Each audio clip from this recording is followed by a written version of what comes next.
This is a continuation of our Liberian Civil War series. We have two survivors of the Liberian Civil War who's going to be sharing their accounts today. Invite a friend and welcome.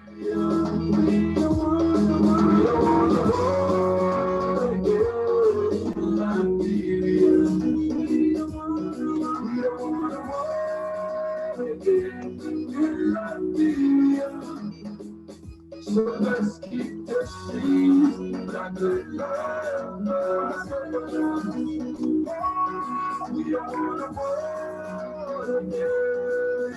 What are you, bro? I'm trying to make it stable. The phone stable. This is part 3 or part 4 of our Liberian Civil War series. In part 1, we had an account of journalists. Part 2, we had the first account of survivors of the Liberian Civil War. Part 3, we had an account of someone who participated in all the peace meetings. Now we have part 2 of the survivors account.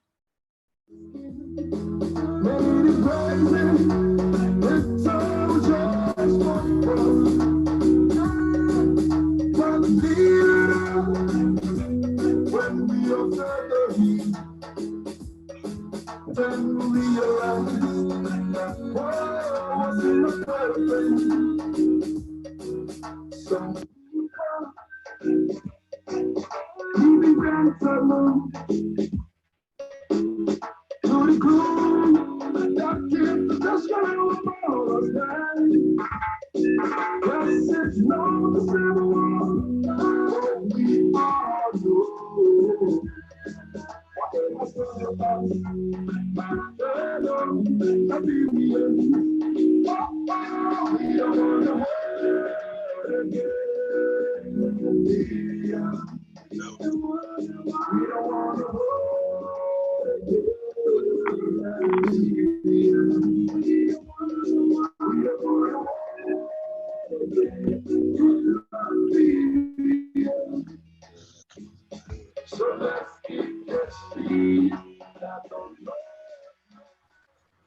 Once again, ladies and gentlemen, welcome to Focus on Liberia. My name is dr.nya, and we are broadcasting from Atlanta, Georgia.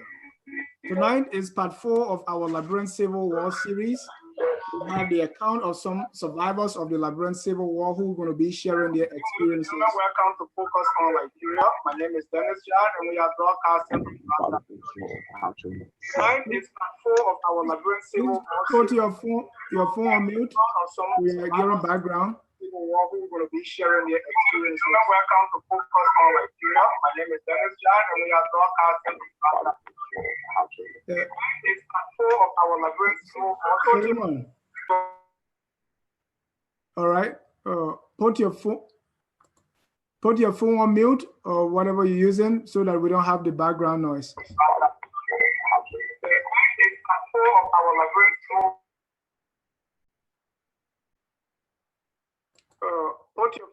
Solomon, you can lower your volume up on your phone so we don't get the background. We don't have the background noise. Solomon, are you hearing me? Okay. All right. We have in studio for those who will be sharing their account. We have Reverend Solomon Muin. Solomon is he lives in Virginia. He's a survivor of the Liberian Civil War, and he's going to be sharing his experience with us tonight. Solomon, welcome to Focus on Liberia. Okay.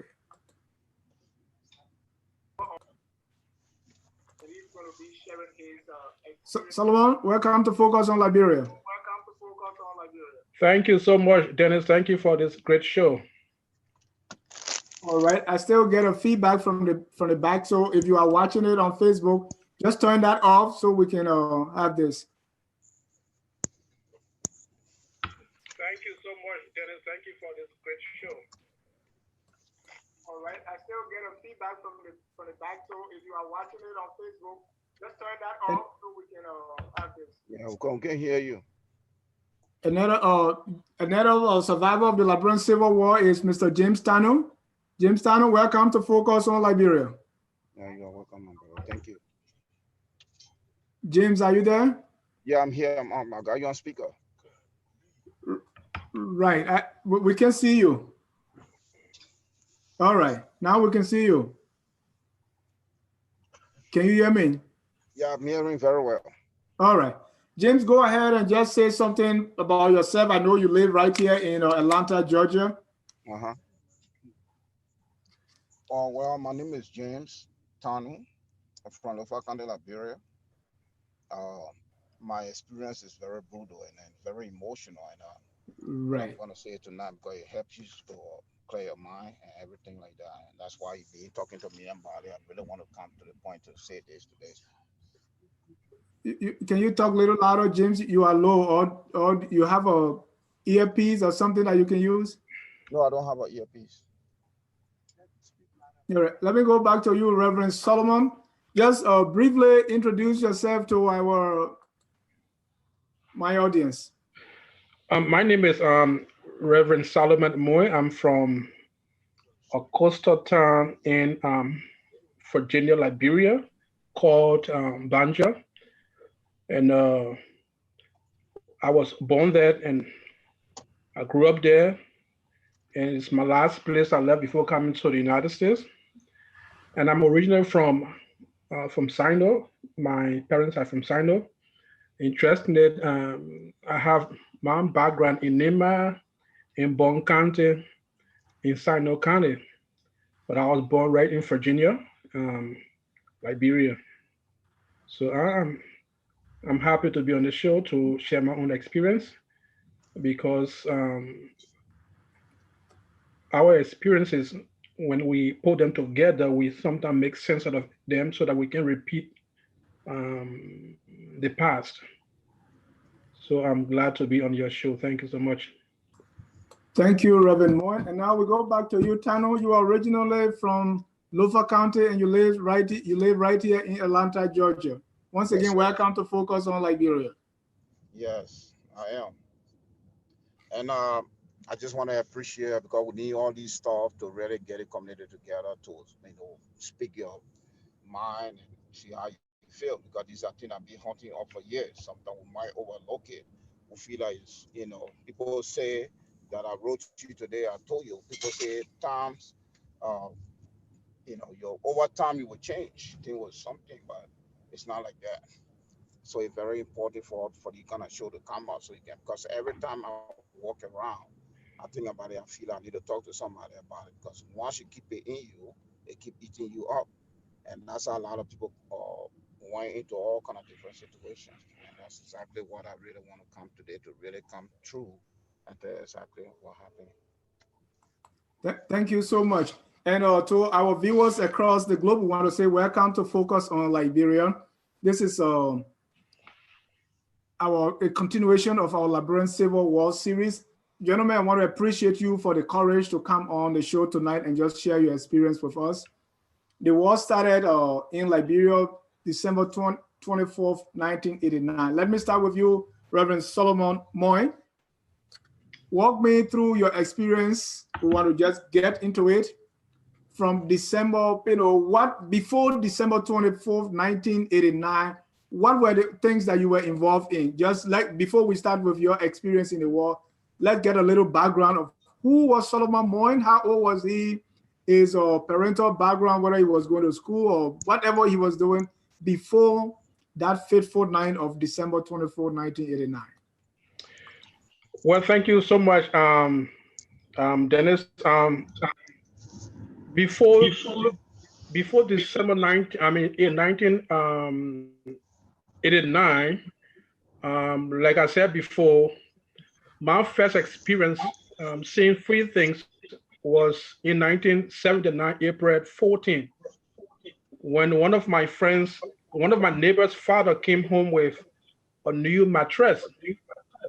And we were told that he took it from a store free of charge because people were looting stores and there was demonstration in Monrovia.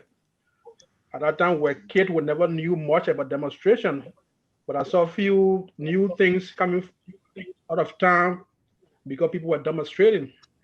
Then in 1980, we witnessed this coup on April 12, 1980, announcement on radio that, I mean, the government has been overthrown and the rest of it. And because we were living in Banjul, Banjul is close to the Hotel Africa and the OE Conference Center.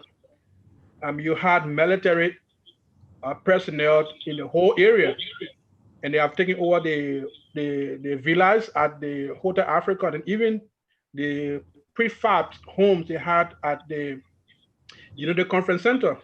So our whole area was militarized. All through the 80s, what we saw was coup, attempted coup until 1985, November 12th, when we heard about this young man called Kuonka who overthrew the government, and they were dancing in the street of people. We watched them with our eyes, and we saw a take over from the government again. Then we saw the whole area tense with military men and women, I mean, driving trucks and pickups and the rest of it. So these and others were the things we were growing up with. That kind of military culture, that kind of culture of violence. Every other time there was coup, there's attempted coup, there's coup, type and failure. And we just went through it. At that time, I was in Simiris, in the elementary. I moved to Simiris up to 1989 when we heard of this coup, this invasion by Charles Taylor from the border end. By that time, we were out of school because school was closed. We started school in 1990, March, and we were going to school, things were fine. So we never knew much about the invasion from that end. But then we used to sometimes go to the USRS library it used to be on Randall and Ashmore Street. What is they used to show on CNN, VOA, the invasion from that end. I remember, I think it was Emmett Cohen who mentioned that if Liberians allowed the war to come into Monrovia, Liberia will go back 50 years into development. But we never understood all of these things, We were just kids. I used to play soccer, and I also served as my school captain in the community. I used to play soccer, in church, and the rest of it. It was until June, July, when rebels actually attacked around the city. All right. So that was before we will get to the after December 24th, 1989. We just wanted to get a little feedback of what some of the things you were doing. So let me go to you, James. Before the war hit on December 24, 1989, how old were you and what were you doing? Where did you live and everything of that nature? Well, I used to live in Muin County. We're from Lofa. My father served in the military, so he was stationed in Muin. Used to be there was a man in the military called General Smith. He lives in Maryland right now. So he had a portrait farm in Muin County, and my father was assigned with him. So there where we were until the whole thing started. And I can imagine you were a little boy then. Yeah, I was very young. And then when the war came, they told us that when General Smith was the first man I went to Nima County. So when he came back, he told my father, he said, I saw, I went, when those sent him, the first general, he came to my father, he said, I saw pigs eating human beings. So I want you to get your children out of here, I'm leaving. They offered safe leave to go to Sierra Leone.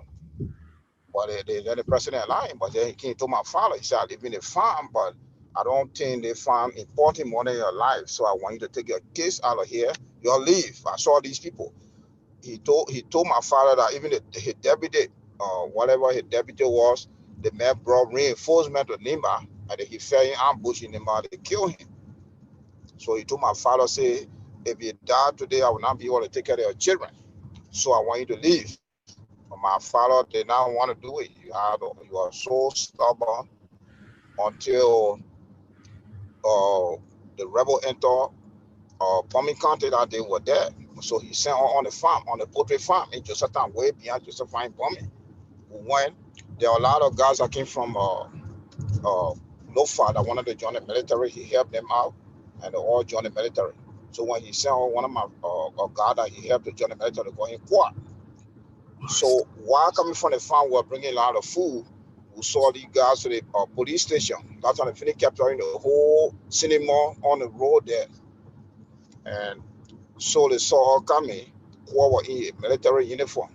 We didn't know they were. I never heard. We only heard they were rebel. We didn't know how they looked like or anything like that. So when they got there, they told Kwa, "Oh, those here, they're Kwa put your hand on." He dropped the gun. He said, "Man, I want to be part of y'all." They said, "No." My first time to see one baby killed. They killed Kwa. The man stepped on. There were 4 guys. They were arguing among each other. Their commander kitchen, the other man would say, "Oh, Chi, send them money. I can't nobody you. How can nobody here?" So the 4 men I put here on, they say, "Yeah, that's true. If you only kill one." So they had to collect that Kwa and shot him, and the guy took a bend and cut his throat. Who was Kua again? Kua was a guy from Lofa, but during 1990 war, they wanted soldiers, so all these guys were coming to join the military. But that's the only opportunity they had. Right. So they killed Kua and they dragged a body in the banana bush. So it was me, it was Kama, my older brother. So they took us, they saw us somewhere. So when we came, we left in Birmingham, but the police station right there in Birmingham, when we started, they put us there. They didn't want to kill us or anything like that. We went. The Pape was still home. So when we told the Pape, we said, "Oh, Pape, they killed Kwa." Pape said, "What? They killed Kwa?" He said, "Yeah, oh, they killed Kwa." He said, "Wow. So what we're going to do now?" We said, "Okay, we'll send you on the farm." We'll send the Pape on the farm. They posted they can't accept it.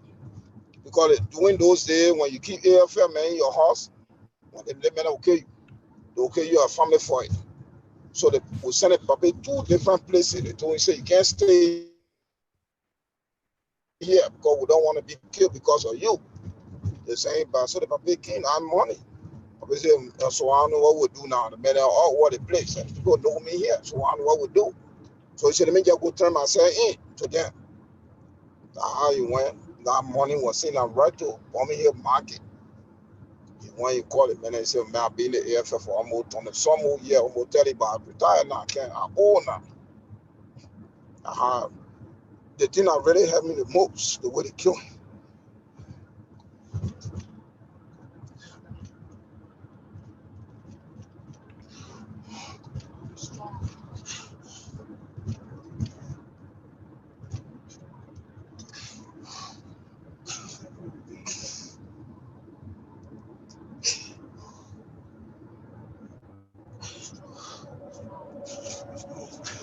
It's okay, James.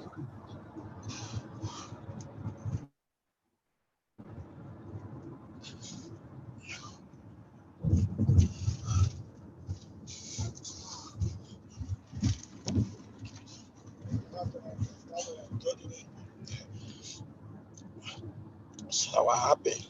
So they collected him, and this guy was being very unreasonable. When they took in the barrack, this man did not die normal. They called his private part before they shot him in the head. This man cried. The man said, "Just shoot me." They called the man. They called his whole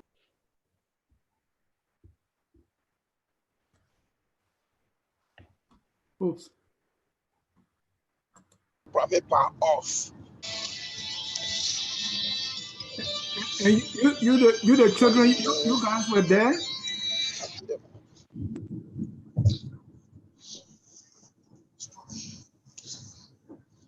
Yeah. So how they killed Papa, they threw the Papa in the water.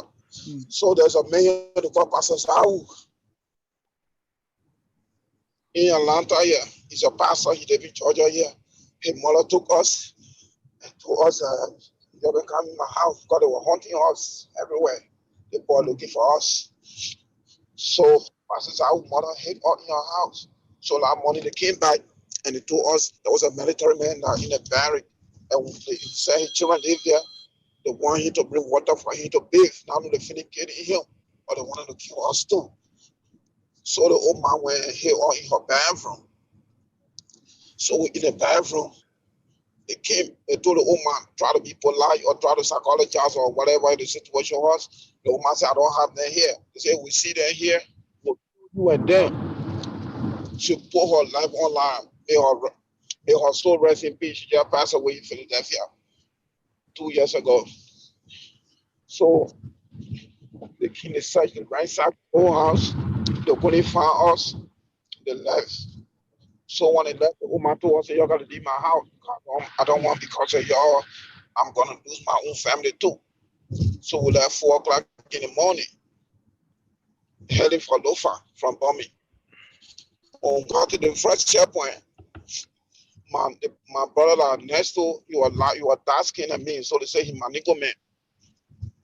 So he said, I'm manigo man. So he took off his shirt to show his society. I went to the society. They said no. They shot in the ear.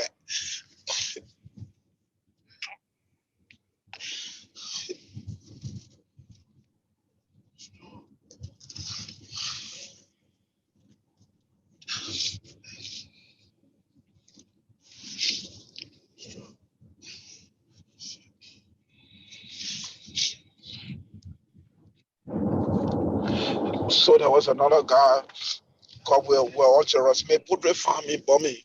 So he knew what Mama did. When he was a very nice man, he had Kamara, they killed Kamara too. But he's a wounded man that follow us. And man, don't follow you, be with us. Because he be around for a while.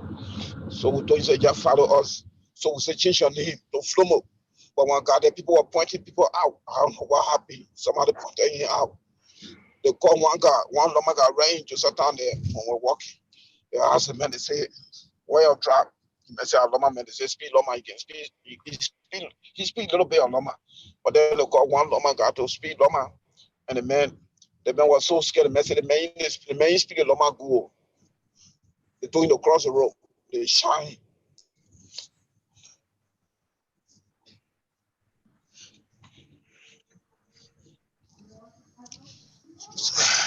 So that's how we kept going. We got the Lofa. The hot boat started dying. Then we got the Lofa. Then the whole trouble started again. My older brother couldn't stand attention because his mind was weak. I know I don't want to say the man was weak, but when God the Lofa, my brother got dropped. He couldn't handle the whole situation. Then you more war started coming in Lofa. When they came, not the boy in the town. Let me got people out there. Yeah. You take a break or Jim. Let's Solomon talk some more. Let's give you a little break, okay? All right.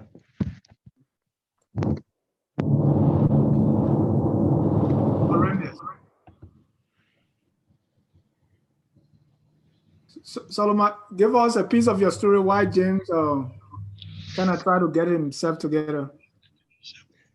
Yeah,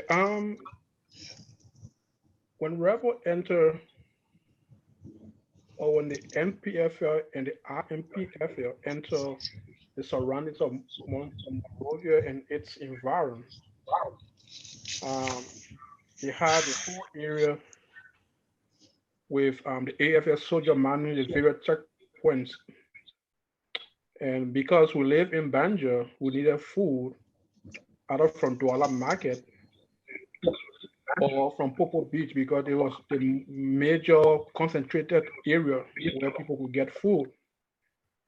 And our aunt, my dad was in Nairobi, Kenya then as the regional secretary for the World Student Christian Federation. So it was just my grandmother, my aunt, brothers and sisters, and brothers and cousins. So we decided to go that morning to find food in Douala, then go to Barnardsville and check on our cousin. So while we were going right to the St. Paul's Bridge, they had an old bridge and a new bridge, and the checkpoint was right between the old bridge and new bridge, but people were using the old bridge right in from the Citibank compound and the mobile compound. So they asked us to come down to show our ID to identify ourselves. So my cousin had a BWI ID, he showed it. move ahead. My brother had cathedral ID. He showed it. They told him to move ahead. Solomon. Yeah. Who asked you to show the ID? Who's the day? Oh, the AFL soldiers. Okay. AFL soldiers. So I had Simera's ID, my school ID. So when I showed my school ID, they said, oh, so you guys were the one who were telling Monkey to come down? Because prior to rebel entering into the area, there was a demonstration in Monrovia led by the church to talk to the president to see reason and get engaged with Taylor. But the demonstration turned the other way around. When people have placards and other things demonstrating the street calling Doe Monkey, and they said Monkey should come down. So because the church was spearheading this peaceful demonstration that turned into chaos, so we were stigmatized. Once you had an ID card associated with the church, you were put aside. So I was put aside. They told me to go and sit on the quota. Then there was another boy who had St. Augustine ID card too. So they caught him and sent him to where I was. So the two of us were seated on the quota. And they told us that they would take us under the bridge so that we'll go and dance for monkey children. And my cousins and brother were all crying. They told us, if you don't leave, we'll shoot you guys. So it was like, they didn't want to go, but they were forced to go, but they couldn't go further. And they were just crying on the old bridge, crying for us to be released. And I too was just on the quota crying because it's like carrying under the bridge to dance for monkey mean that they would have killed you. I mean, my entire spirit left me. It was just my body frame was sitting on that quota. I was crying. I mean, I cried so much so that, I mean, if Harry could hear me, God would have come down. Then suddenly, one of the military guys came from the city bank compound walking on the road. Then he saw me seated with the other guy. He said, "But why you doing escape?" I said, "Oh, your man, they caught me. They say, I mean, we were telling Monkey to calm down." He said, No. He said, "Mama, you guys don't know this guy. This guy is our escaping the area, man. The guy used to play soccer, and he too used to play soccer along with us." So he identified me, and he asked the guy to allow me to leave. So they told me to leave and go. So when I ran to my cousins and my brother to run quick across the bridge, they took the other guy who left back from St. Augustine, who had a St. Augustine ID card, and they took him on the bridge. The only thing we heard was just shooting. They shot and killed him. And just imagine what came to my mind, that deep fear of even going further, knowing that there will be military men on the street who will want to ask for ID to identify ourselves. So that's extreme fear got hold of me. All along, as I was walking, from that moment up to the time I left Liberia, I was never at peace with myself. We try and walk through the soldiers, went to Popo Beach to get some rice, we walked to Bannersville, slept there. The next day we walked back home. So, I mean, this fear was just upon me, thinking that, I mean, if I come to this particular checkpoint and those guys sees me, knowing that my friend who rescued me is nowhere around again, what would have happened to me? By the grace of God, we walked through the checkpoint. They didn't see us. We just passed and went home. I could not leave my house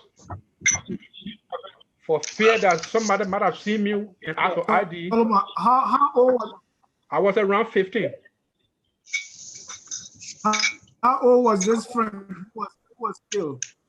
Was in the same age group. We're just teenagers in the same age group. Okay. And it was just because he had St. Augustine ID card and because I had St. Mary's ID card. They didn't want to know whether you're Christian, but once you bear the ID, I mean, you are Monkey.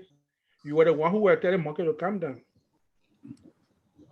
It was until Prince Johnson rebel captured the entire area of Bushra Island. Then we became a little bit free. But then we were caught up in the same fear because they were rebels who never knew us. And they were all looking for, they called them E.90, people who were recruited in the army.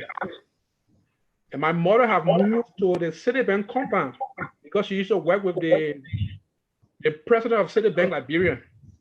When they were leaving, they asked the employee to come in their compound until they can come back.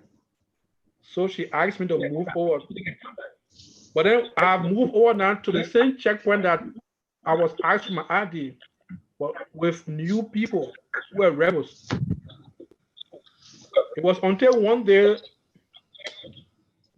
one of our friends ran down to us and said they were going to kill somebody. I mean, it was like strange to me, you know. This boy had come from across, like Broadsville or Clay Ashton area, coming to go to Nukutan. He said he lived in Nukutan. And he found some cassava for his family. He was there for almost 3 days. And they have just imposed a curfew in the area. So he never knew. When he came, he got caught up in the curfew. And he tried to explain to them that he lives in Nukutan. He hasn't seen his family for 3 days. He wanted to find food. He begged them. They said, oh no, he was spy. He came from NPFL from across the land to come and spy on them. He begged, he cried. They tie him.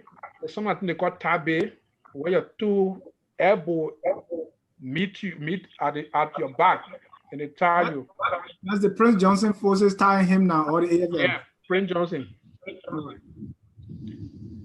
And there were two guys who worked with him. I know the two, Roland and Murphy. There were two of them because I mean they were in the area. We knew them by name. So Roland and Murphy were two rebels that escorted this boy on the track. They went to the old bridge.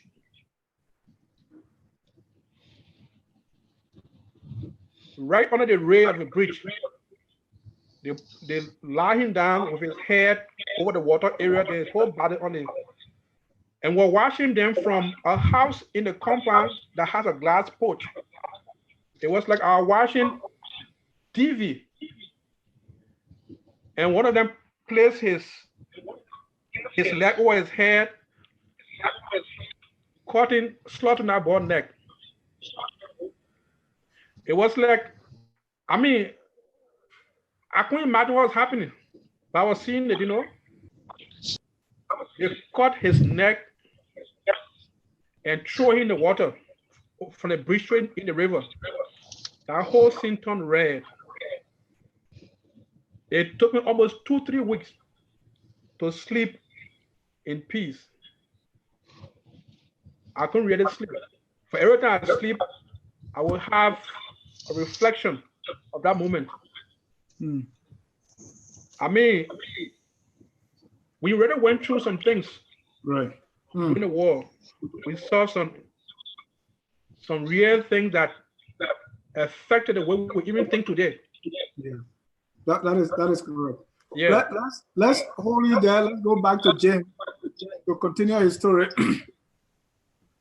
And a very, very horrendous thing. I really appreciate you guys coming on to share these horrific experiences. So, James, we come to you. I'm so sorry, but I really, really thank you for coming to share your story. Yes, sir. So this time, you got to Lofa now, and there is Ulemo. Yeah, got to Lofa Ulemo. The war started coming again. Ulemo. Yeah, Ulemo war started in Lofa. To my mom, to my older, my older brother, because I don't want to be there. I said, man, we got to do it, man. They said we couldn't do it. They said, Papa, they start giving you a hard time. We can't be here. We born here for nothing. You're here. Nobody want to protect all this and that. So the men came in the town. That time you already entered. They came from another village. They are that time they have some kind of troop they call renegade forces. That time they already feeling losing Lofa. So the men came in the town. They came 83 people out there in a blacksmith shop. They taking women, they were taking the women and baby from their back, putting them in fire. I was there that day. They took the girl, they shot her, she was 8 months pregnant. They beat my hair. I played dead. But she was crying. I told Younger, I said, Younger, don't cry. But she was still crying. The man came. The man saw her crying. The man told mother person, I beat her nail until she died.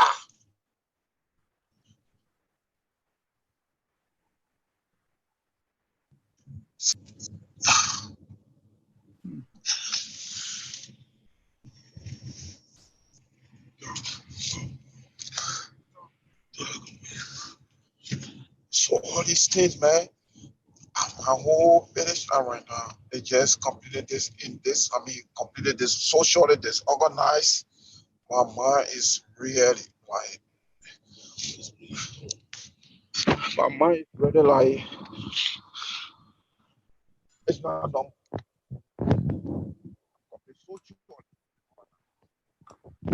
I'm just trying every day on a daily basis to be a human being. But what I saw, it's not something that's gonna put me on track. My grandma, the told my grandma said she eat witch because my grandma didn't have no tea in her mouth. So they told her said she eat witch. The boy in the heart, they told her said we shouldn't give her food. She died from starvation.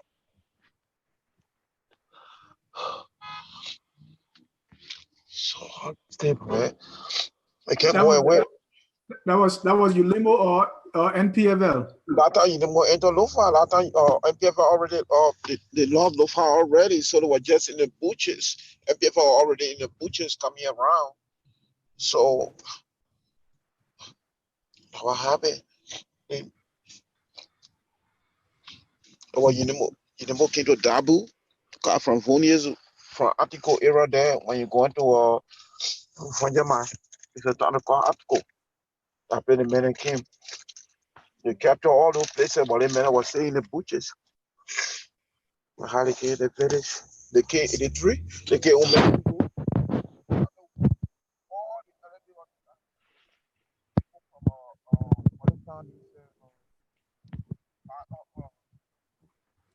James, we're not hearing you. Okay. I said they looking for border. All the people they came for rescue in our village. When they came there, when they first came, they came all the early people. The second time they came there, they looking for rescue because what they felt at what time was safe. But when they came, they killed everybody out there. Even young girl right now, she in Liberia. They use squalid to split her hair. And today, maggot, I want to join the bush. So maggot was in her hair. Maggot start growing in her hair. So it's just a whole terrible situation, my brother. My story is too long. I don't even want to go deep into it. It's just too much that went on. They killed all the men in the village. 3 people putting young baby in fire in the blacksmith house. Babies that have nothing to do with the war. Nothing. Take your baby from the back, just throw it in the fire. Hold on, James. We got a caller on the line. Caller, your name and where you calling from? Hi there. My name is Nancy Reeves, and I'm calling from Canada. Nancy, welcome to Focus on Liberia. Thank you. Thank you so much. I'm glad that you called because you have a background in this. I'm the host. I can't handle it. Well, you know, as I'm listening to Emmanuel there, Pastor Muin, and your other guests, it's just a reminder of where we have come from. You know, I'm doing my, as you know, and then my PhD studies on the trauma of the Liberian Civil War. And there are times when I pick up some of these journals, even as a Liberian, you know, I have to, you know, just take some time out and go walking down the mall and just release my brain. You know, when I read about some of the atrocities that happen and listening to what your guests are describing there, what makes me wonder is what mental health interventions has been done in this country. Right. what mental health intervention has been done in this country. You expect these sort of atrocities to go on and life just return to normal. The fact that the government yesterday, 12 years today, have not put this on the front back surprises me. You know, I had a professional development training for teachers in Monrovia, in Yucatan specifically, and I asked them, how many of you have had counseling? I think out of about 300 persons, just one. Just one. This is pathetic. And I just want to say to your guest there, I feel your pain. I absolutely feel your pain. And you know, PLO Lumumba said one thing. He said there are more people that die after civil war than even the civil war. When you destroy all the infrastructures and have to rebuild them, and people are sick and hungry and the government can do much better for the people of Liberia. Thank you so much, Mercy. Before I let you go, like, I don't know, I've not asked them if they get any mental health help while they are in the United States, but what will you advise them to do with all the horror they are explaining?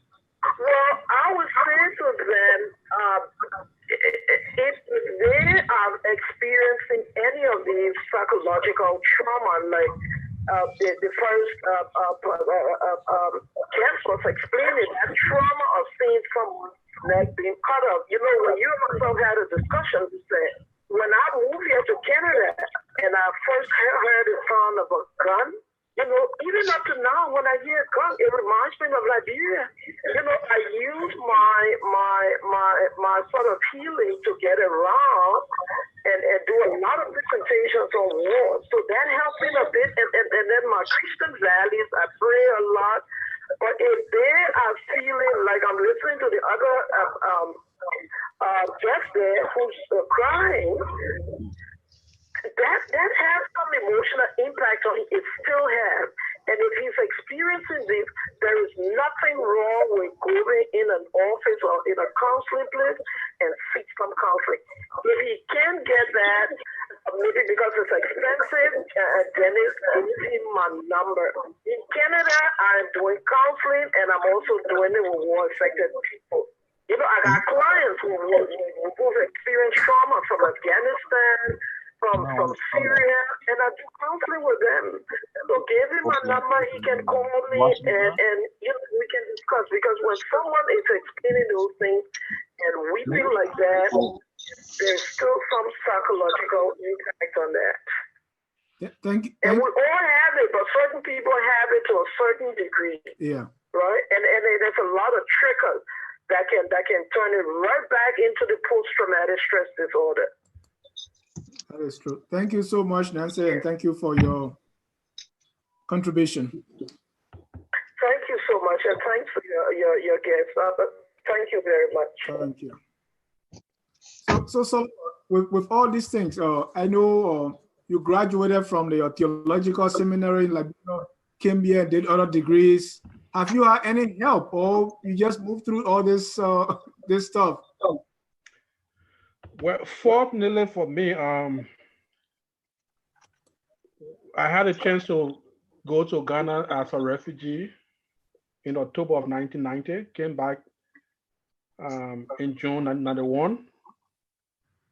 When I went back to Liberia, I went back to high school, CDIB graduated, went to the seminary. After seminary, we were involved with lots of counseling programs. And we even became leaders or trainers in those areas. And I was even working with disadvantaged youth, war-affected youth, in my capacity as youth coordinator of the Interreligious Council, a peace building program. When I came to the United States, I went to the School for International Training. What I did, a contact program, is conflict transformation across culture.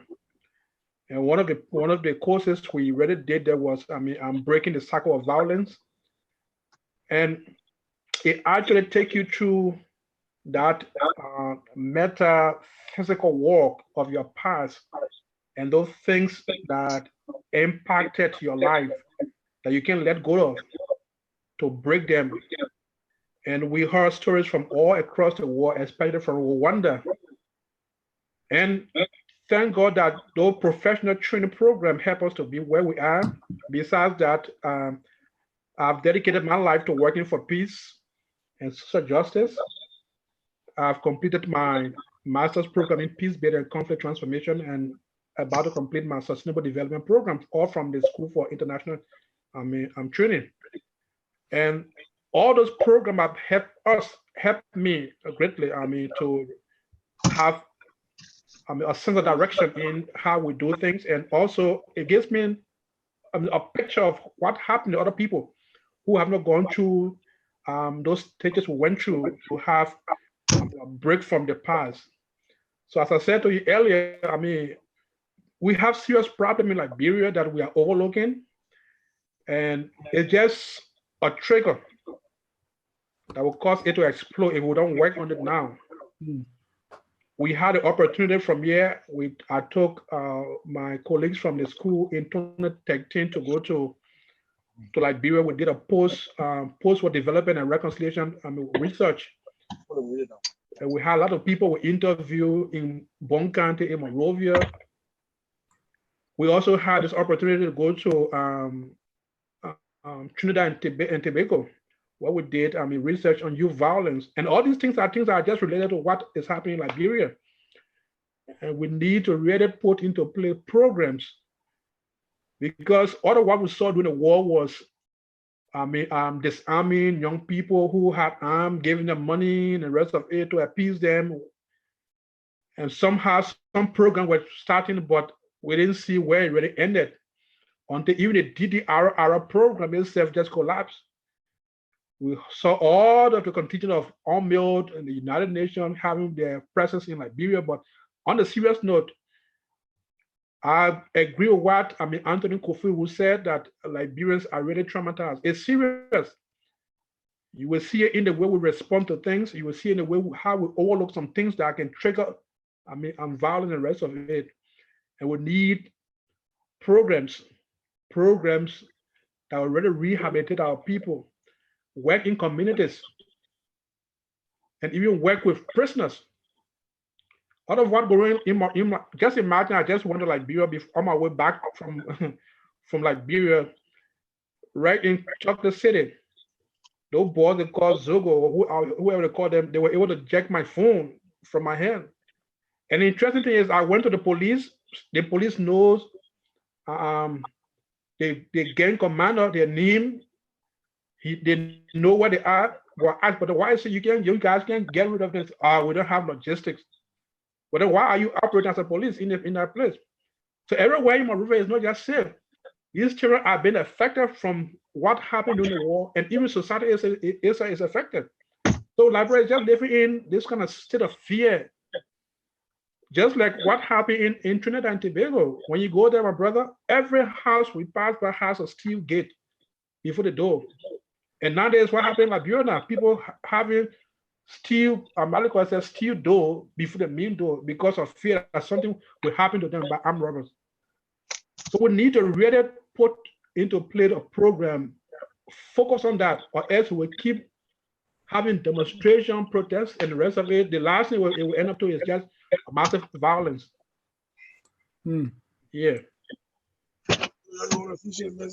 James, are you there?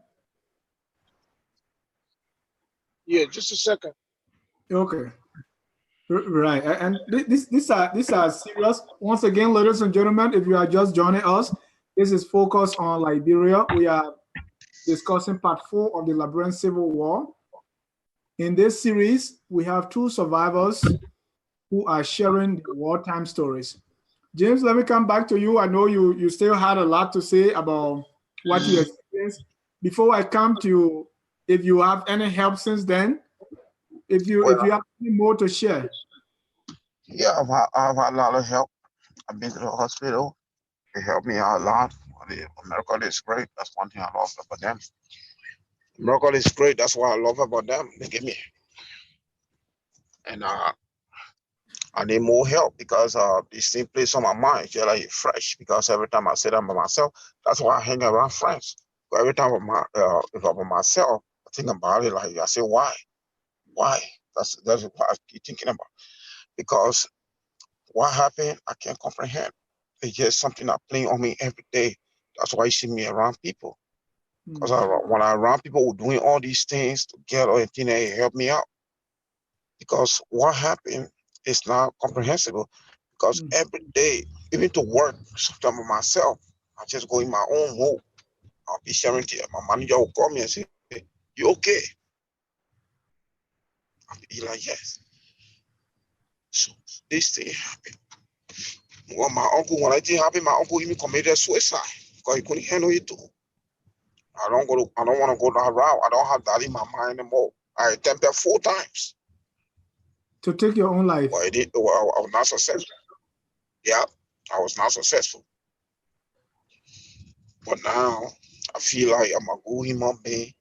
But deep down inside me, there's something that's missing. Because I think about this. I think about Tike, I think about Pierre, I think about Kota, I think about Muin. Because Muin was the one that saved me. Because when I came up, I went in the alley. They came looking for me to kill me. The guy shot through the door and killed her. The man stood, I could hear the sound. The man said, "Oh, damn, I can't believe I killed this girl."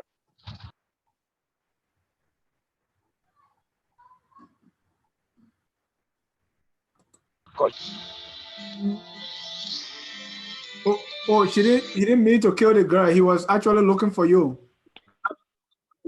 Yeah, because they jumped in the hall. They were trying to find me. Because they felt like when, I want to go back to fight against them. So they decided to get rid of me. So they had to kill my wife. She was blocking the door from their entering. So he shot through the door. And that's how she got killed.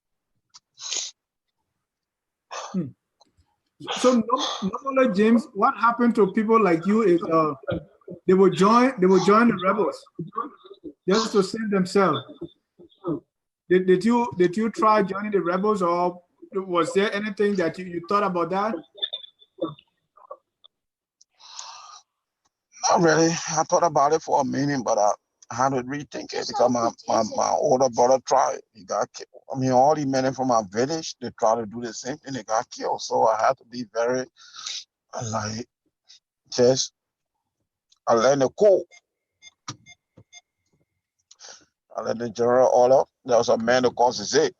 Zizek helped me out. He was a big man in the military. So he told me, he said, "Tarnue can do that, we do that." So at the time I was in the 2nd grade, my father got killed. So I learned how all the skills and all this stuff. But they killed him. He died in the ambush too. So I didn't have no means out. So I want to survive a skill. So how exactly did you survive? Oh yes, I survived by living from people to people. People abuse me. People do all kind of things to me. I go there. I go wash dishes just for people to eat, and that's how I survive. I go around just washing people's clothes, and then when they men bother me, I would I'll be like impersonating just to survive, just impersonate. How old were you at this time we're talking about? I was 17. 17 years old, young man.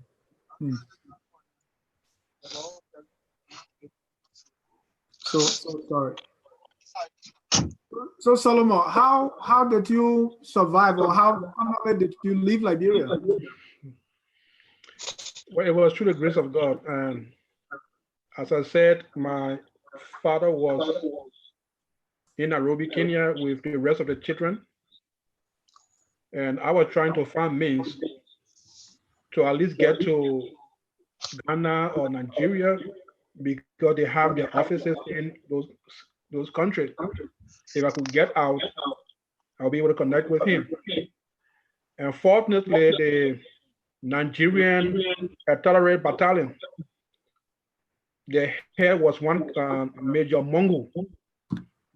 And for some reason, they were stationed in the mobile compound. I was in the settlement compound. And I decided to walk around and just fell in love with me, you know. And I explained my story. I told him I was yearning to get out of Liberia to see my dad. And he said when a ship comes, he will try to make sure I go to Nigeria to his wife there working. I will take him to the SCM office or the Council of Churches office. It will be easier to relate to my dad. And fortunately for us, he called me that morning. He said there's a ship that will be leaving in the evening. They call it River Oli. And he said if I'm ready to go, I can pack my things and leave. I only took a bag, a blanket. I didn't know the distance from Monrovia to out of Ghana or Nigeria. I thought it would just get on the ship and reach the next morning.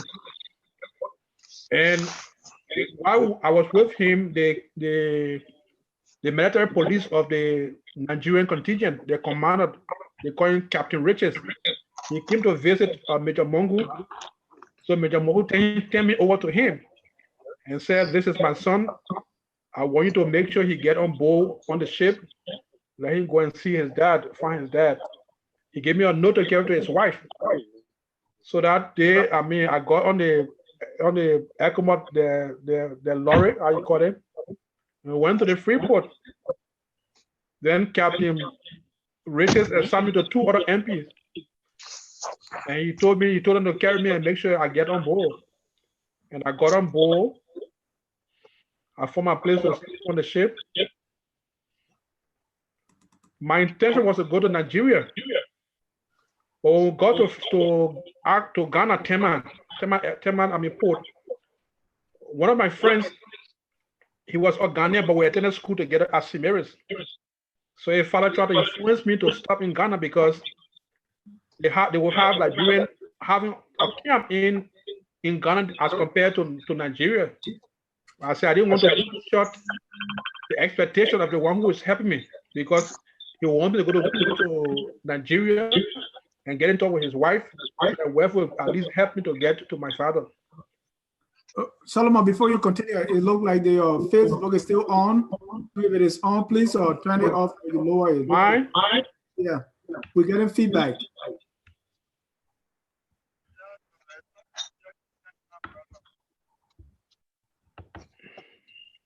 All right, go ahead. Are you there? Yeah. So like I said to you, what I did was when we got to Tema Port,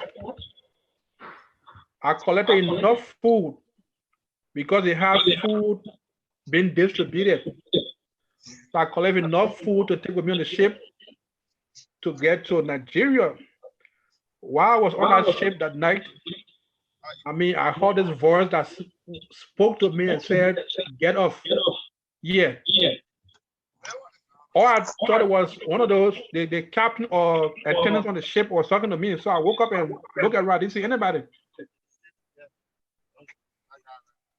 Strangely, in the morning, I said, "Look, let me obey the voice that told me to get off here."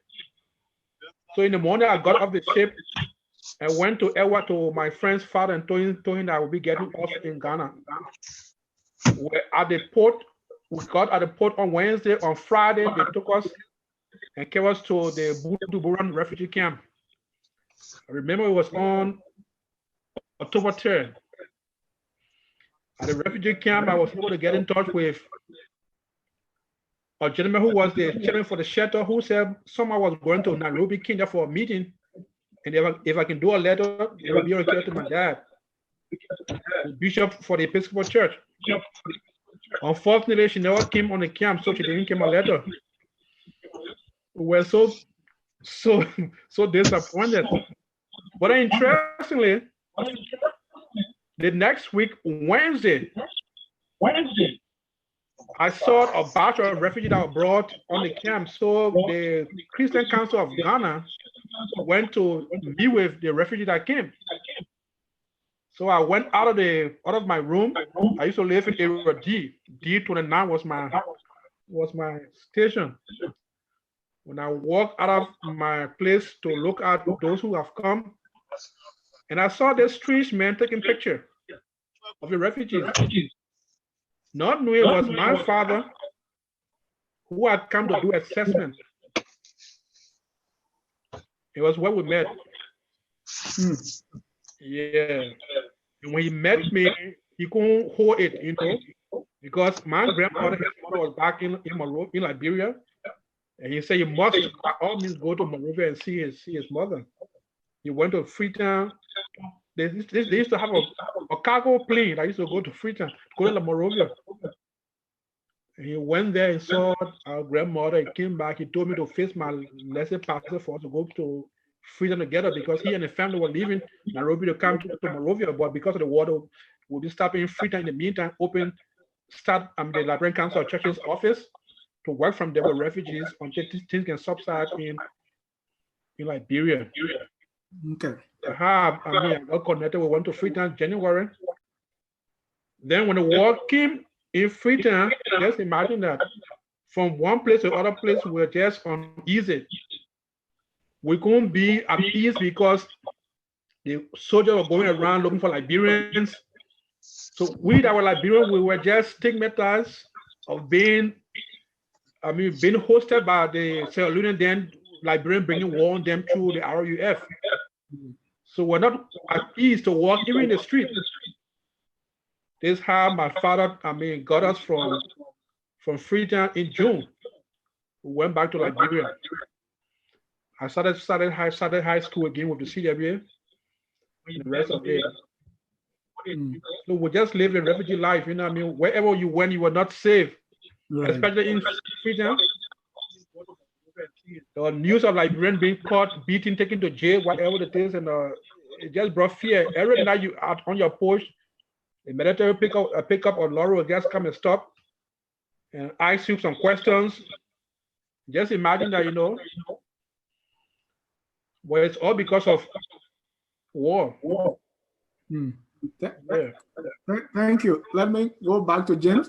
And if you are just joining us and you are a survivor, you can call the number 706-684-0392 to share your story briefly.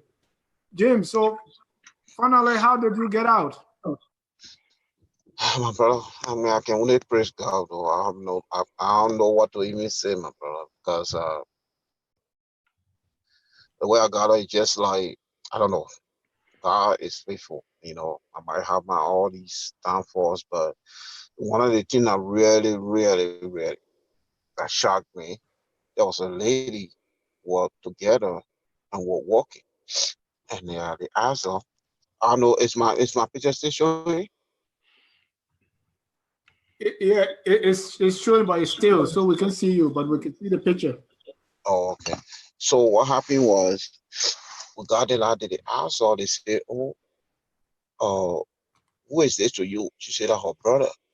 So they told her to say, well, going to have sex with your sister. And the woman said, I can't do that. That's my little brother. And they said they just wanted to see an example, experiment, or whatever they call it. And they wanted to kill the guy. So the sister naked herself.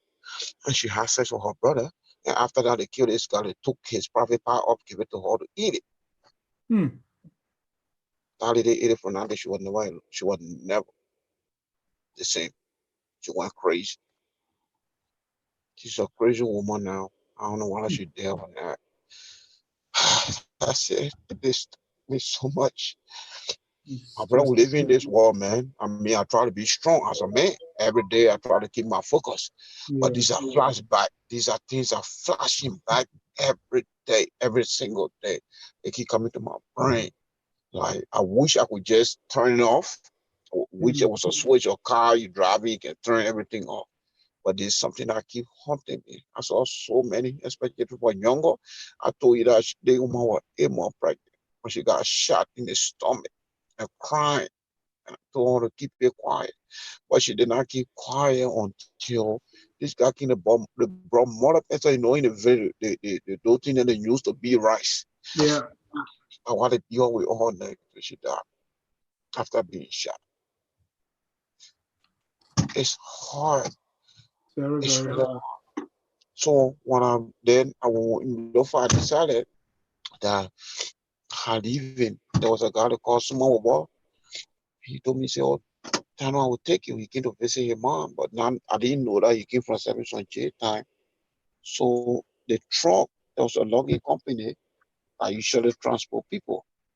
So I told him, I said, man, I won't go with you. Soon got to fire, soon they jail him because I know he was an ex-rebel. He stole some of the money, so they have to jail him for it. And I already did not nothing.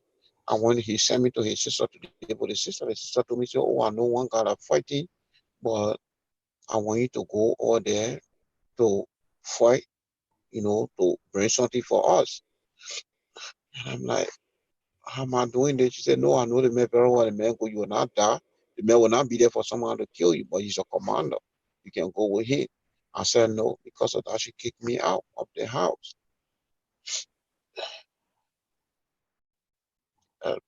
So I was in a brother, I was struggling. I went with Liberian as a security guard. I had one man meet me. The man said, I want to help you. I should go there. So I went out to my chief, the security officer. I said, I want to work. Because we used to call grab or cutting grab for $21 a day. That burned out at the time. I was like 2000, 2000 to 2003, 2000, from 4 or from 2000, something coming up. So when he said, man, you can be security guy, but you got to share your paycheck with me. I said, yeah, man, I just want to work. So I used to go to work in the 10 o'clock. Then I get out at 7 o'clock to go to high school because I went to PCS. So I have to work 1 hour to work. To school every day. I got to go talk to the register that I don't have the school fee. So what you want me to do? And once my house in rehab, if you dig all the trees out, I will pay for it. So I have to leave my house at 4 o'clock in the morning. Because I get off from 7 o'clock, I was doing security job, I will be late. So I have to start walking. I'll talk to him sometime on the phone, on the radio, because we have radio. So I have to walk from EW all the way, EW Johnson, you got to cross the way to Vocal Mission after I used to go to school. I had to walk every day just to go there. I graduated from high school when I was 26 years old. So I think it just cost me so much. Like I think I just be thinking my father. I wish my father all life I wouldn't have gone through all of these things. Yeah. So finally I graduated. I told Mr. Dan, said, man, first of all, I got my children here. I got all my relatives here. What do you think I should help you go to America?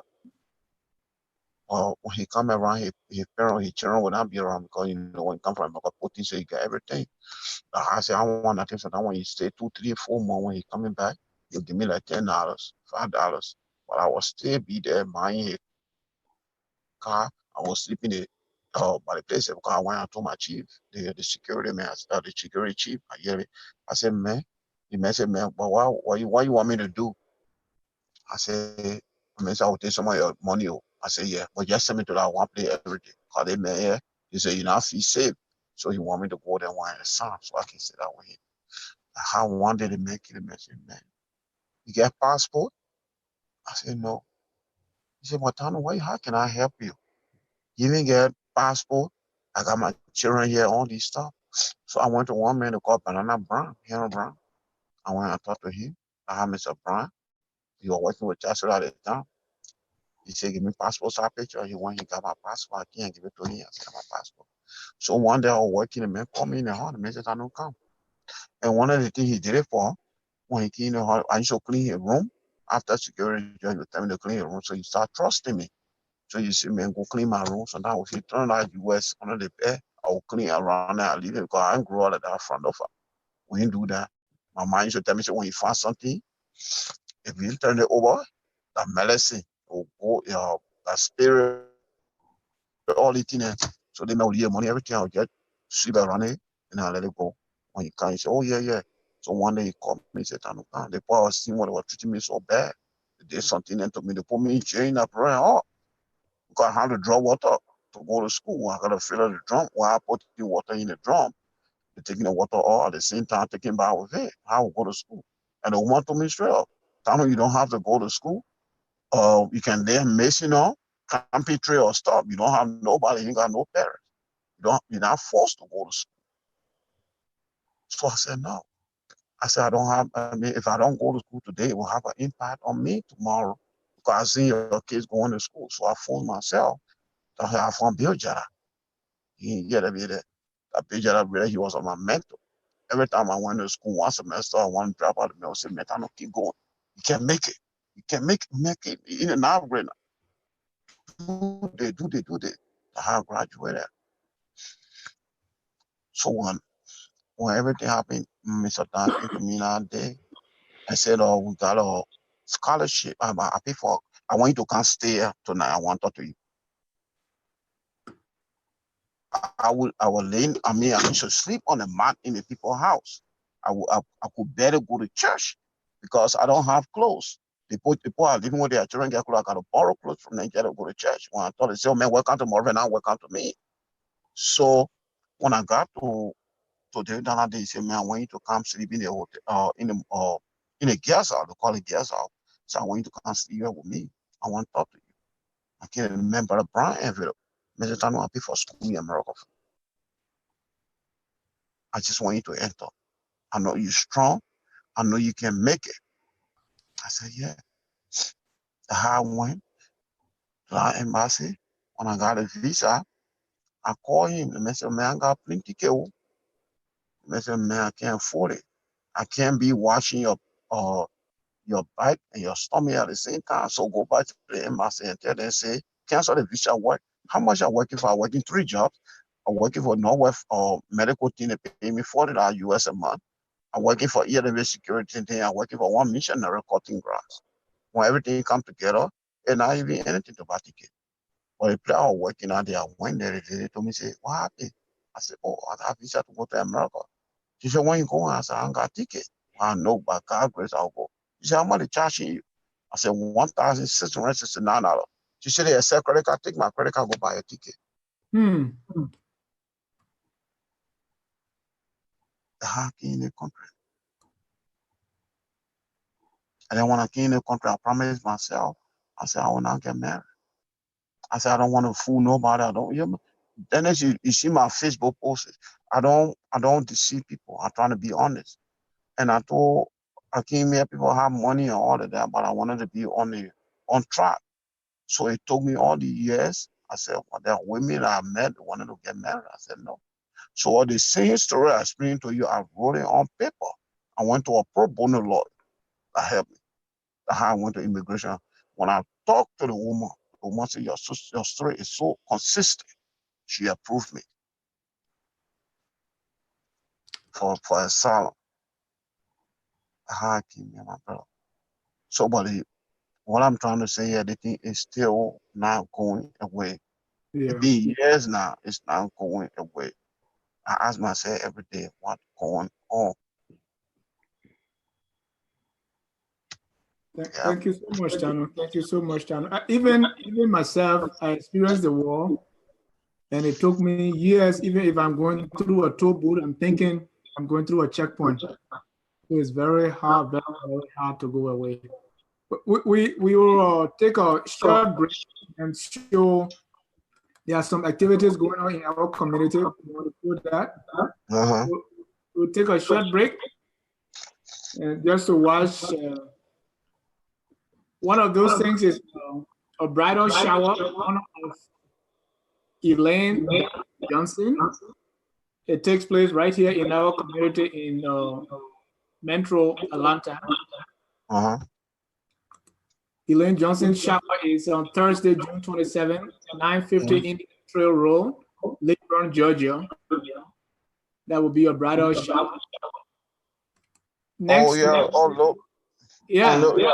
not far from me. Right. The next thing is the 60th birthday in honor of James Tobias Tue. Yeah, I know Tobias, brother. Saturday, June 29th at the Jade Event Hall in Norcross. We also want to remind people to get a copy of Foundational Words of Our Nation. That is the book that contains the foundational documents of Liberia, including the Constitution, the Declaration of Independence, the Pledge of Allegiance, the National Anthem, and so on and so forth. So these are events going on in this community, so we want you all to support. Okay. Again, ladies and gentlemen, welcome to Focus on Liberia. We are broadcasting from Atlanta, Georgia. Today we are discussing part 4 of the Liberian Civil War, where our colleagues, our friend, Reverend Solomon Muin and Brother James Tarnue, they are discussing their experience in the Liberian Civil War. So this is our way of documenting the history of Liberia, especially as it relates to the war. Sometimes, so let me come to you guys again, based on everything that we have discussed. Reverend Muin,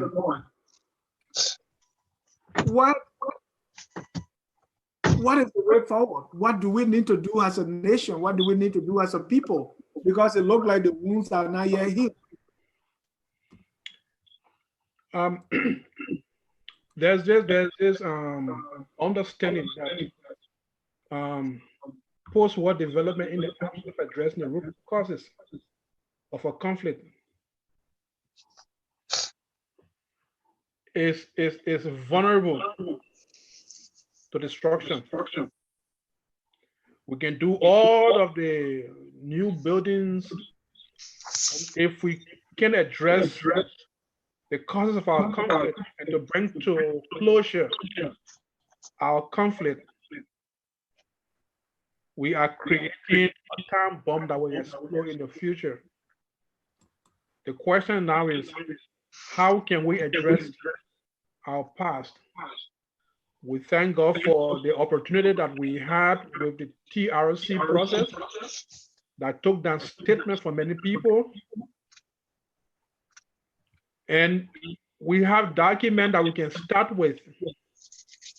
The only desire for our people now is to have this document, those points implemented. More so to have investment, like what my sister Nancy said, into the rehabilitation program of our people. It's very serious. We need to have a serious closure as a people. We can't keep going. Take, for example, what happened in Rwanda.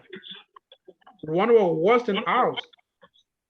Rwanda at least dedicated themselves to deliberately follow into a process that will bring community healing. And today they are moving ahead. But we are still in this cycle. And we are yet to break the cycle. We are available as individuals who have come to learn in this area to go back to contribute towards our society rebuilding process. But there needs to be the political will and the international community involvement so that we can have a sustained process program to bring Liberians back to the point they were. Like I suggested to somebody when I went to Liberia, we need a national movement. Take, for example, my friend and brother, James. Where can he go and ready to cry out at a place where he can say, this is my father's grave, or these are my relative's grave. People who die in bushes, or people who were slaughtered along the way, who can't find grave today. Their relatives need to go to a place where they can transfer their grief. And this place is a national movement that we all need to construct. But each of us who lost our parents during the war can go to and grieve and memorialize them at that place. We need to have this national dialogue. Thank God for the president who is encouraging dialogue, but we need to make it more deliberate to our communities. I don't want to criticize the work of the TRC. They did a good work. It was a foundational work. We need to at least add on to do the best for our country. Or else, if we concentrate on development and forget about addressing the root causes of our conflict, we end up right back into conflict. Notice what's going on Facebook with Liberians. Insulting on Facebook as if, I mean, we are losing our mind. These are traumatic effects. Go back home. When you see two Liberians at least discussing issues turn into argument. These are traumatic, these are symptoms of traumatic effect on the population. Go to Liberia when you see people running behind ropes. It's not a cash road, they want to kill rope because the justice system is not giving that adequate justice to be at least accountable to themselves. Our society is on a time bomb. I'm very serious with you. I was in Liberia not too long ago. Go in the city.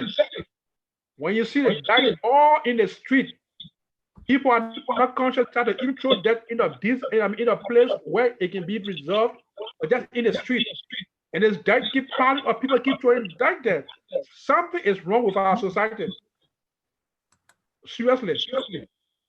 We are not who we're supposed to be. And there need to be a serious commission set up. Invite people like Lindsay to Liberia to head the kind of commission. I mean, they have the expertise all around the world. What can we bring them back home to help our society? You need people who have those reference, who have learned into other society to go back. Once you can have a point of reference, you can't do anything in your home. So we need to really be serious about our national reconciliation process, or else we keep just, putting things under the carpet, until roaches and bugs will just be on the carpet and just explore our entire country. So these are things that we think we can do. Thank you, Solomon. Let me come to you, James. You know, I think my latest Facebook post, I said that we are always in a rush to turn the page, even though the page we on, we are not ready. James, what are some of your ideas as how, I know it hurts so much, you know, there is no way I can even understand what you're going through because I have not lived that. James, how do we move forward? Yeah, the only thing I want us to do as Liberian is like, as a man, I'll just buttress what the man was saying. We need to have a civil society, and so people can come together and see what we can do to really help people. Because the people are out there, they're frustrated. You know how Liberia is, educational wise. Most of them, they are not equipped enough to evaluate. So the only thing I can tell the president right now is like, can you create an environment where you can have a program where these people can go to and be rehabilitated? So you can rehabilitate them. Because right now we don't have the facility, I don't know the financial means or the budget to do that program. It's not like in America when you're going through struggle, you can get it through insurance, you can Goodwill or whatever you got to do it. But those are the people I worry about the most. I know. Just imagine, in America, it's still hard for me. Ask about in Africa. I know. So that's why we need to encourage our brothers out there. We don't want no more chaos in our place. We get a lot of noise on social media, doing this, doing that. It's a lot of setback. People are hurt. There are so much that going on in people's mind, but people don't know. And that's why I support this program, because since you came out, you're trying to make people voice out and tell what they're going through, which is very beautiful. Thank you. So it should not just be in America, it should be back there, but people don't have that facility or the technical know-how to do that. So we need to extend this program out there, that outreach and the support to help most of these people. Thank you, James. So, of all of us that are on this platform tonight, for some reason I'm getting. For all of us on this program tonight, you are the most affected. you often hear the thing about a war crime court. Looking at your situation, what is the most help? How does the war crime court really help to bring healing to you? How can it help you? Or is it something that you will support as someone who has been victimized so much? Well, I think the war crime court is a good thing because I feel like a happy Rwanda, as a brother was saying, I think people should come clean. You know, those are reconciliation. People come out and tell exactly what they did to people and be persecuted for it, because these are things that are going to harm people. Because other than that, the hatred will be there, the malice and all these things are going to be in people's mind.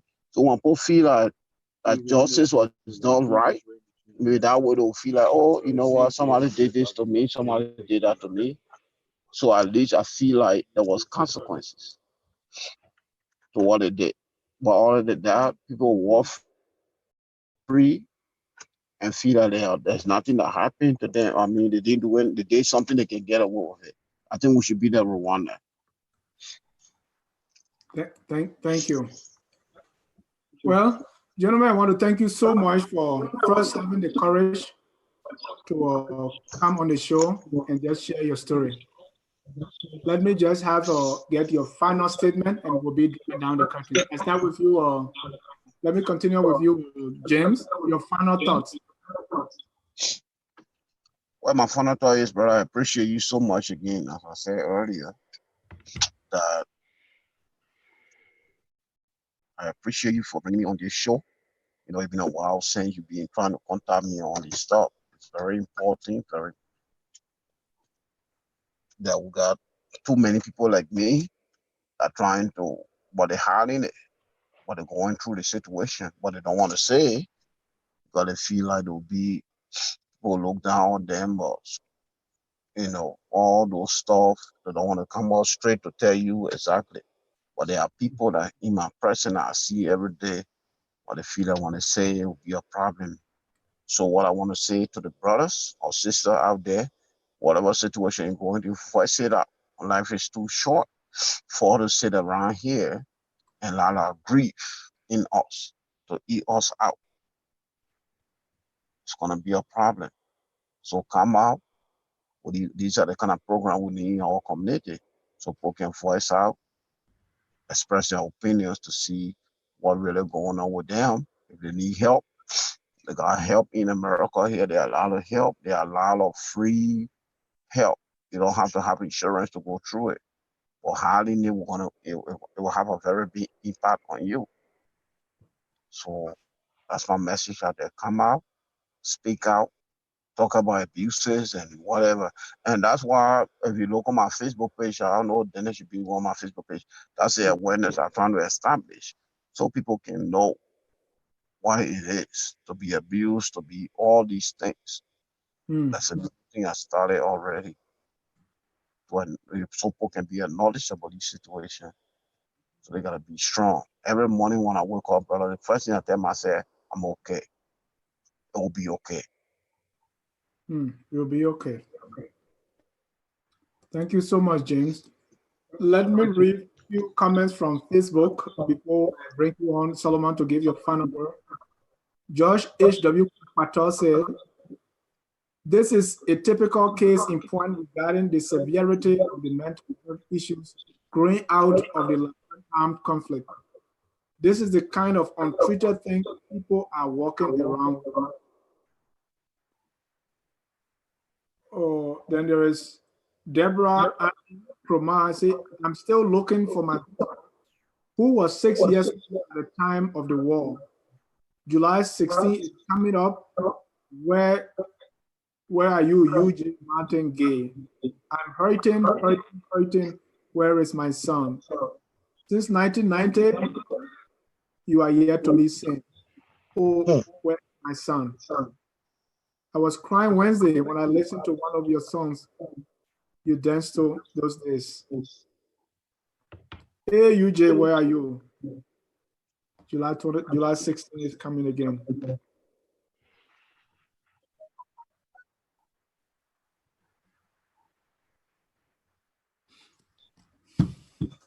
Solomon, your last word. Well,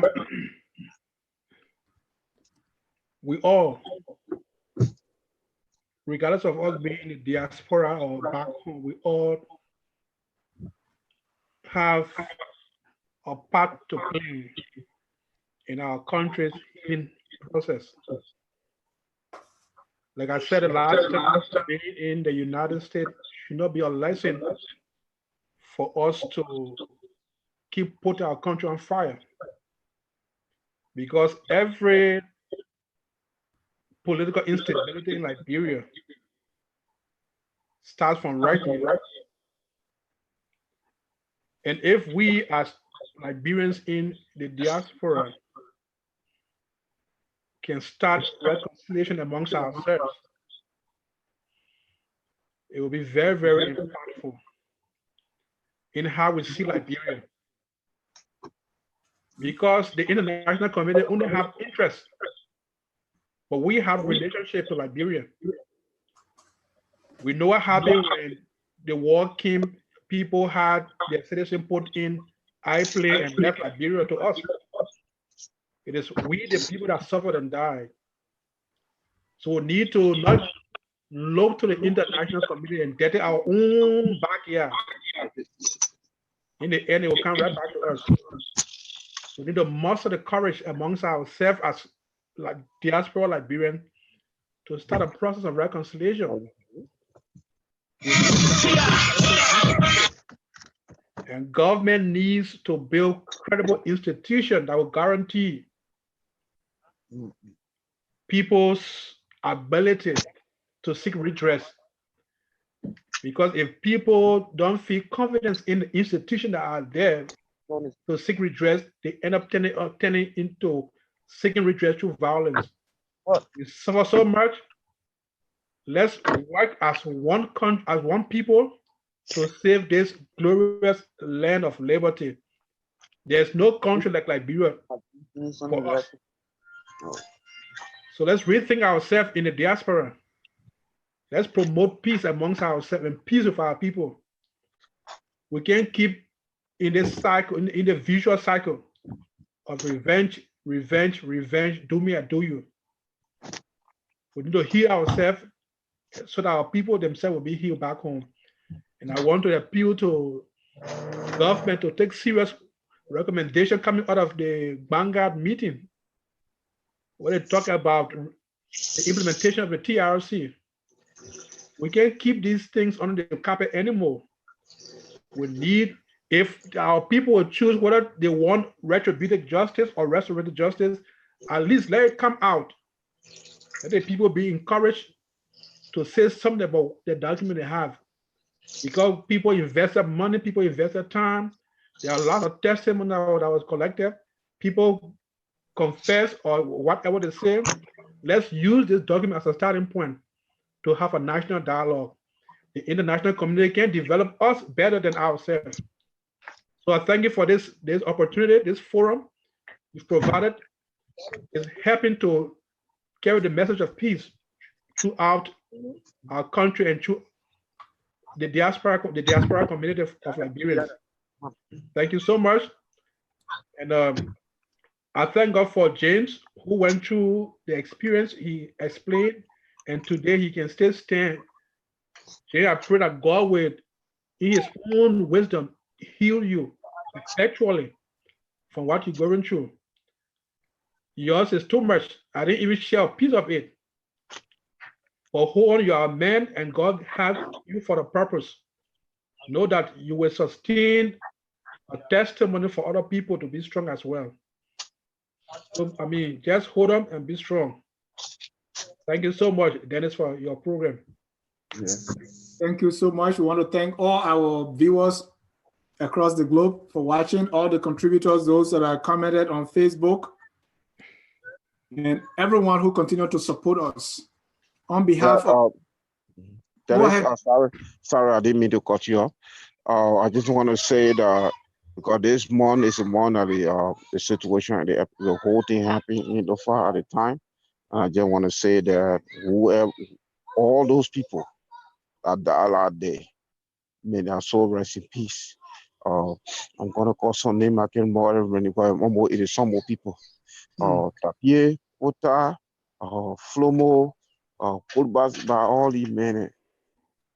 I just want to let their soul rest in peace because it's just something that every day I think about because these were innocent people here making farms, trying to come home and support their family. So I just want to just to say today that they have made their soul rest in peace.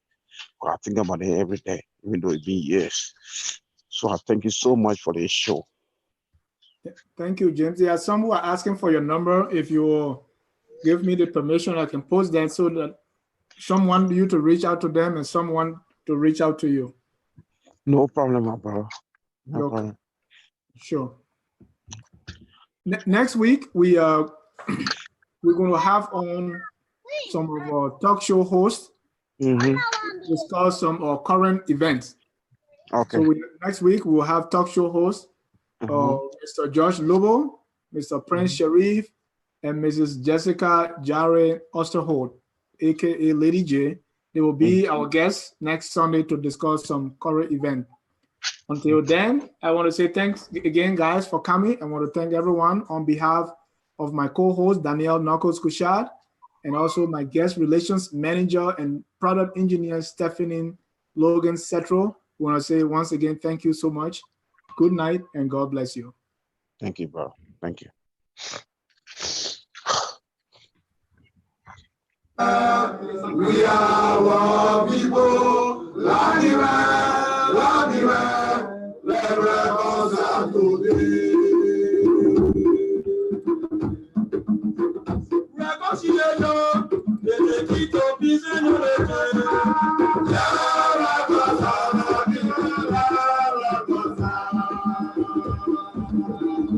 We are more people, we are the